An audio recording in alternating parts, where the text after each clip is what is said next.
Israel के बारे में कहा जाता है कि वो अपने दुश्मनों को कभी नहीं भूलता और उन दुश्मनों को ठिकाने लगाने का काम करती है मोसाद। मोसाद को दुनिया की सबसे तेज और खतरनाक खुफिया एजेंसी माना जाता है। मोसाद ने जिस मिशन को हाथ में लिया उसे पूरा किया। वक्त चाहे जितना लगे, मोसाद दुश्मन का काम तमाम किए बगैर चैन से नहीं बैठती। म्यूनिख के गुनहगार हो या फिर इजरायली यात्रियों से भरे प्लेन को हाईजैक करने वाले आतंकी, सीमाओं की परवाह किए बिना मोसाद ने अपने मिशन को अंजाम तक पहुंचाया है।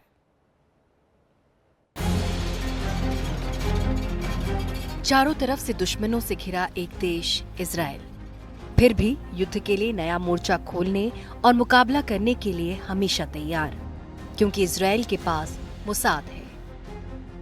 वो मोसाद जिसकी क्षमता और ताकत को न फिलिस्तीन का हमास भांप पाता है, न लेबनान का हिजबुल्लाह भांप पाता है और न ही ईरान भांप पाता है, जो इजराइल को लगातार नई धमकियां देता है।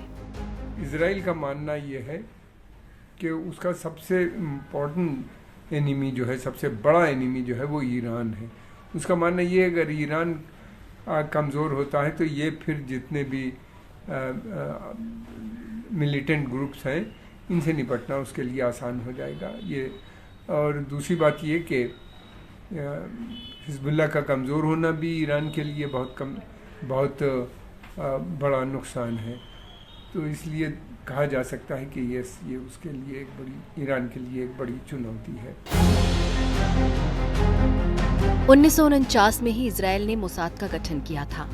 उसके बाद वो इजराइल के दुश्मनों का काम तमाम करने में जुट गया।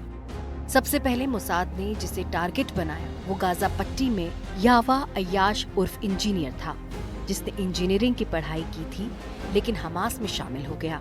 इजराइल ने उसे 60 से ज्यादा इजरायली नागरिकों की मौत का जिम्मेदार बताकर 1996 में मार डाला। दरअसल 5 जनवरी 1996 को अय्याश अपने बचपन के दोस्त उसामा हमद के घर रात बिताने गया था, लेकिन हमद के चाचा को इजरायली एजेंट से एक सेल फोन देकर कहा कि उसे अय्याश की बातचीत सुननी है। उस सेल में 15 ग्राम RDX भरा था। जैसे ही अय्या ने अपने पिता से फोन पर बात शुरू की, इजरायली एजेंट ने रिमोट से टेलीफोन बम में ब्लास्ट कर दिया। उसी तरह मोसाद ने वेल जेवितर और महमूद हमशारी का काम तमाम कर दिया था, जिन्होंने म्यूनिख ओलंपिक में 11 इजरायली खिलाड़ियों की हत्या कर दी थी। इसका बदला लेने के लिए मोसाद ने ऑपरेशन रेथ ऑफ गॉड शुरू की। इसके तहत भी दोनों की हत्या टेलीफोन बम से की गई। 27 जून 1976 को इजराइल की राजधानी तेल अवीव से 246 यात्रियों को लेकर उड़े फ्रेंच फ्लाइट को फिलिस्तीन के समर्थक 4 आतंकवादियों ने अगवा कर लिया। उस प्लेन को लेकर आतंकी युगांडा के तानाशाह ईदी अमीन की शह पर राजधानी एंतेबे पहुंचे।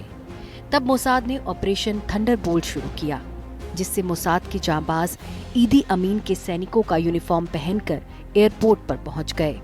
इजरायली कमांडो ने हिब्रू में सभी बंधकों को लेटने के लिए कहा और फिर फायरिंग शुरू कर दी। इस कार्रवाई में 7 आतंकियों समेत युगांडा के 50 सैनिक मारे गए। साथ ही अपने यात्रियों को लेकर वापस लौटते हुए इजरायली कमांडोज ने युगांडा के सभी फाइटर प्लेन को भी बम से उड़ा दिया। 1989 में इजरायल के 2 सैनिकों के अपहरण और हत्या की जिम्मेदारी हमास के कमांडर महमूद अल मबू ने ली थी। अमेरिकी मीडिया के मुताबिक मोसाद ने उसको याद रखा और 19 जनवरी 2010 को दुबई के एक कमरे में उसकी लाश पाई गई।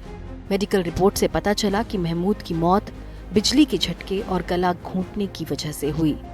पिछले साल 7 अक्टूबर को इजरायल पर हमास के हमले के बाद से इजरायल लगातार हमलावर अंदाज में है।